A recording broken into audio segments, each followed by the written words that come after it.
the Attorney General of the United States, Merrick Garland, who is a former federal appellate judge for 20 years, and before that was a lifelong career prosecutor in the DOJ, testified before the Senate Judiciary Committee, and some sparks flew when Senator Ted Cruz was more or less cross-examining the Attorney General. Senator Cruz's concerns are for the safety of the justices of the Supreme Court of the United States and their families. You may recall that a young man, a crazy young man, was arrested at 1 o'clock in the morning outside the home of Justice and Mrs. Brett Kavanaugh and their children. And he indicated at the time of his arrest that he intended to break in the home and kill Justice Kavanaugh, and he had a loaded weapon with him. There were 2 U.S. Marshals outside of Justice and Mrs. Kavanaugh's home at 1 in the morning. And because this kid acted suspiciously, they called the local police, who came en masse, arrested him, and no one was harmed. He's still in jail and awaiting trial. The issue before Justice or Senator Cruz was whether or not the Justice Department takes seriously the obligation to protect members of the court. The Attorney General, as you will see, attempted to say, we send U.S. Marshals there. We've dispatched 70 U.S. Marshals to protect 9 people. That's more than we've ever dispatched to protect 9 people in the history of the Department of Justice. Senator Cruz would have none of it, was saying, why don't you prosecute people for it? It is a crime to protest in front of or within hearing distance of the home of a federal judge with the intent of influencing the judge.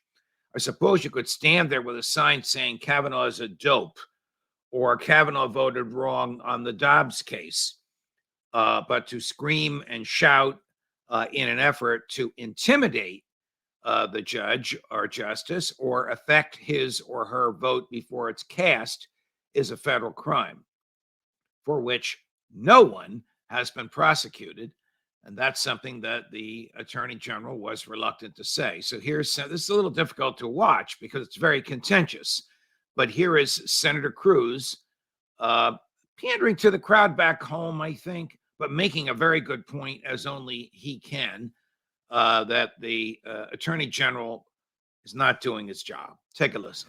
When the Dobbs draft was leaked, I did something no Attorney General in the history of the department had ever done before. For the first time in history, I ordered United States Marshals 24/7 to defend every residence of every justice. Well, Garland, as a judge, you're familiar with asking counsel to answer a question. I am answering. Has the Department of Justice enforced this statute? Have you brought a single case against any of these protesters threatening the justices under 18 U.S.C. Section 1507? Have you brought even one? Senator, you asked me whether I sat on my hands, and quite the opposite. I sent 70 United States Marshals. Let me try again. Has the Department of Justice brought even a single case under this statute? It's a yes/no question. It's not a give a speech on the other things you did. The job of the United States Marshals is to defend the lives of the answer is no. Is to defend the lives of the justices, and that's their number one priority. They have. Why are you unwilling to say no? The answer is no. You know it's no. I know it's no. Everyone in this hearing room knows it's no. You're not willing to answer a question. Have you brought a case under this statute? Yes or no? As far as I know, we haven't, and what we have done is defended the lives of the justices with over 70 U.S. Marshals. How do you decide which criminal statutes the DOJ enforces and which one it doesn't? The United States Marshals know that they have full authority. I recognize you want to give a separate speech. No, I don't want to give How do you decide which statutes you enforce and which ones you don't? The Marshals on scene make that determination in light of the priority of defense. The Marshals do not make a determination over whether to prosecute. You, the Attorney General, make a determination, and you spent 20 years as a judge, and you're perfectly content with justices being afraid for their children's lives, and you did nothing to prosecute it. Let's shift to another area. Can I answer the question? No, you cannot. You have refused to answer the question. I am answering your question. The Attorney General does not decide whether to arrest. How did you choose not? All right. So obviously Senator Cruz wanted to score some points against the Democratic Department of Justice. I don't blame them. That's what these hearings do. That's what these hearings essentially are for.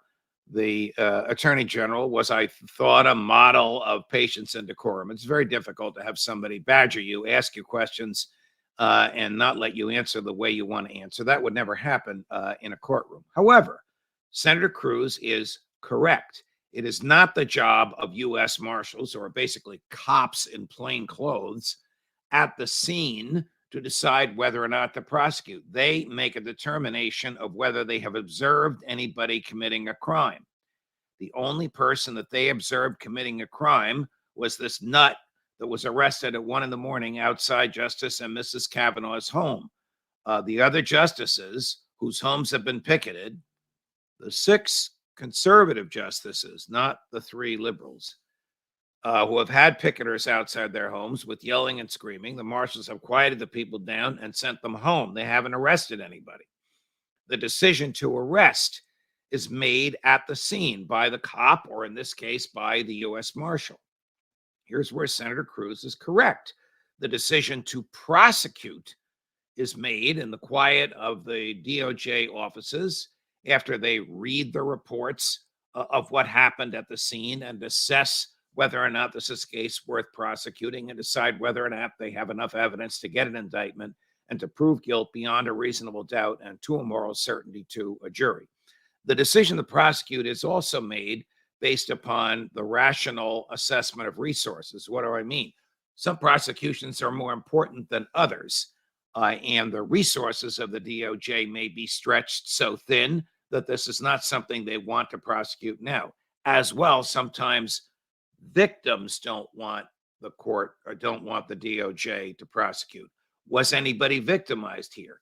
Did any justice call up the DOJ saying, my spouse and I can't sleep at night. My kids are afraid to go to their soccer game because of these nut jobs in front of the house. Do something about it. Arrest them. Get rid of them. Or is all of this just a lot of fluff and noise? That's really for the viewers like you, and in Senator Cruz's case, the voters in Texas to decide.